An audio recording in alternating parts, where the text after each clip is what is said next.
అందరికీ నమస్కారం. నా పేరు doctor D Madhuri, MD Ayurveda consultant in Medinine hospital. ఈరోజు మనం ఫిస్టులా ఇన్ యానో కేసు గురించి తెలుసుకుందాము. ఫిస్టులా అంటే ఏంటి? అంటే మనకి జనరల్‌గా ఇప్పుడు అందరిలో చూసుకుంటే కాన్‌స్టిపేషన్ అనే కంప్లెయింట్ ఎక్కువ ఉంటుంది.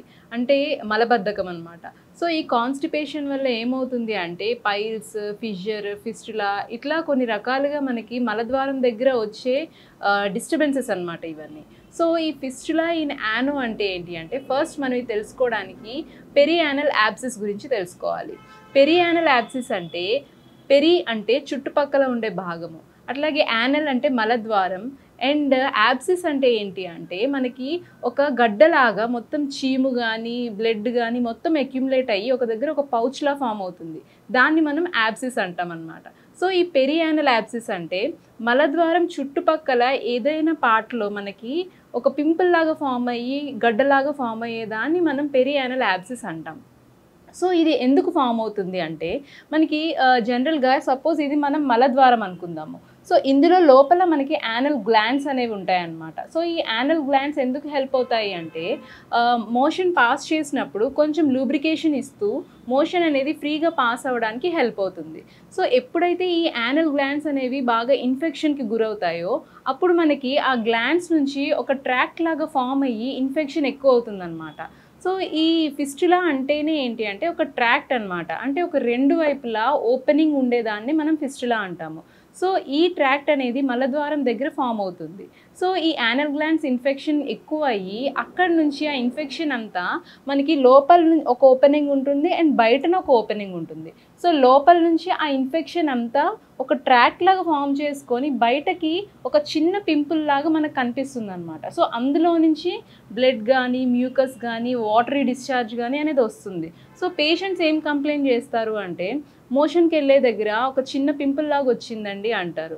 లేదా వాటర్ అంటే పస్ కానీ వాటర్ కానీ డిశ్చార్జ్ ఉంటుందండి అంటారు. అంటే వాళ్ళ ఇన్నర్ వేర్స్ అన్నీ తడిచిపోవడము. అంటే దాన్ని బట్టి ఏమర్థమవుతుందంటే మనకి అక్కడ వాటరీ డిశ్చార్జ్ కానీ పస్ డిశ్చార్జ్ కానీ వస్తుంది అని.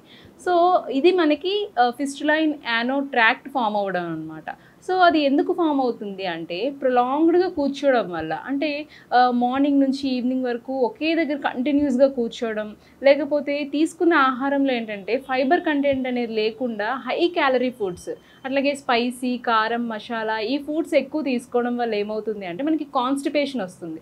సో ఈ కాన్స్టిపేషన్ వల్ల అక్కడ మోషన్ అనేది ఫ్రీగా పాస్ అవ్వకపోవడం వల్ల అక్కడ ఇన్ఫెక్షన్ అనేది ఎక్కువ అవుతుందన్నమాట. సో అట్లాగే దానివల్ల ఈ యానల్ గ్లాండ్స్ అనేవి ఇన్ఫెక్షన్కి గురవుతాయి. సో ఈ ఫిస్టులా ఇన్ యానో ట్రాక్ట్‌కి మనం ట్రీట్మెంట్ ఎలా ఉంటుంది? ఆయుర్వేదంలో దీనికి చాలా మంచి ట్రీట్మెంట్ ఉంటుంది. మామూలుగా చూసుకుంటే గనక అలోపతిలో దీని ట్రీట్మెంట్ ఏం చేస్తారంటే ఫిస్టులా ట్రాక్ట్‌ని రిమూవ్ చేస్తారు. బట్ దీనివల్ల ఏమవుతుంది అంటే మళ్ళీ రిపీటెడ్‌గా ఒక 3 మంత్స్‌కో లేకపోతే 6 మంత్స్‌కో అట్‌లీస్ట్ లేకపోతే 1 ఇయర్‌కో అట్లా ఏమవుతుందంటే రిపీటెడ్‌గా మనకి ఈ ట్రాక్ట్స్ ఫామ్ అవ్వడం ఉంటుందన్నమాట. బట్ ఆయుర్వేదంలో ఏం చేస్తామంటే దీనికి క్షారసూత్ర అనే ఒక ప్రొసీజర్ ఉంటుంది. సో ఈ క్షారసూత్ర ప్రొసీజర్‌లో మనం ఒక మెడికేటెడ్ థ్రెడ్‌ని తయారు చేస్తామన్నమాట. సో అదేంటి అంటే ఒక ఆల్కలైన్ మెటీరియల్‌తో, అంటే అవి కూడా ఏంటంటే మొత్తం హెర్బల్ డ్రగ్స్ అనమాట. సో దీంతో ఒక ఆల్కలైన్ థ్రెడ్ తయారు చేసి ఆ థ్రెడ్‌ని ఆ ట్రాక్ట్‌కి వేస్తాము.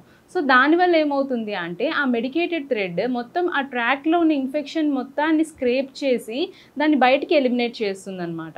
సో దీంట్లో కొన్ని సెషన్స్ అంటూ ఉంటాయి. సో దీంట్లో ఏమవుతుందంటే మళ్ళీ రిపీటెడ్‌గా మనకి మళ్ళీ ఒక 95-99% రిపీటెడ్‌గా మనకి వచ్చే అవకాశాలు అనేవి కనిపించవు. సో కంప్లీట్‌గా మనం రూట్ కాజ్ నుంచి దీన్ని ఎలిమినేట్ చేస్తామన్నమాట. దీంతో పాటు కొంచెం డైట్ అనేది కూడా ఫాలో అవుతూ ఉండాలి. లైక్ ఏంటంటే ఎక్కువ లీఫీ వెజిటబుల్స్ తీసుకోవడము, అంటే హై ఫైబర్ కంటెంట్ ఉన్న ఫుడ్స్ తీసుకోవాలన్నమాట.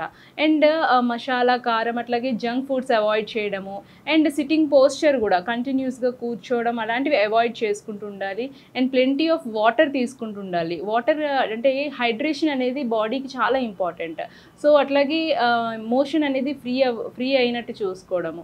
సో ఇలాంటివి మెయింటైన్ చేస్తూ అట్లాగే డైట్ ఫాలో అవుతూ అండ్ మెడిసిన్స్ కూడా అడ్వైజ్ చేస్తాము. సో మెడిసిన్స్ తీసుకొని అండ్ ఈ క్షారసూత్ర ట్రీట్మెంట్ అనేది తీసుకుంటే కనుక ఈ ఫిస్టులా ఇన్ యానో కండిషన్ నుంచి బయటపడవచ్చు. సో మళ్ళీ రిపీటెడ్‌గా మనకి ఏ సైడ్ ఎఫెక్ట్స్ లేకుండా రిపీటెడ్‌గా రాకుండా ఉండే అవకాశాలు చాలా ఎక్కువ ఉంటాయన్నమాట. సో ఎవరైనా సరే ఈ ఫిస్టులా ప్రాబ్లంతో బాధపడుతూ ఉంటే ఒకసారి మీరు మా మెడినైన్ హాస్పిటల్కి వచ్చి విజిట్ చేయండి.